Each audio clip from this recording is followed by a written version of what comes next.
Mənim səndən uzaqlarda yamandı halım. Necəsən? Özgəsinə qismət olan cah-i cəlalım. Necəsən? Yalana döndü gerçəyin. Ay gözəlim, ay göyçəyim. Çəmənim, çölüm, çiçəyim, pətəyim, balım. Necəsən?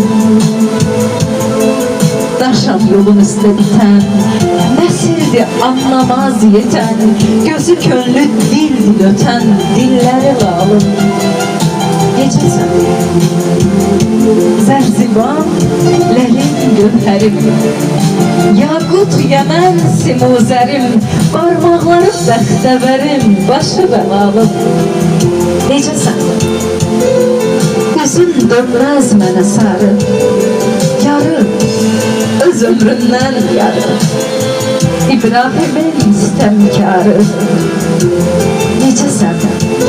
Zalim, necəsən?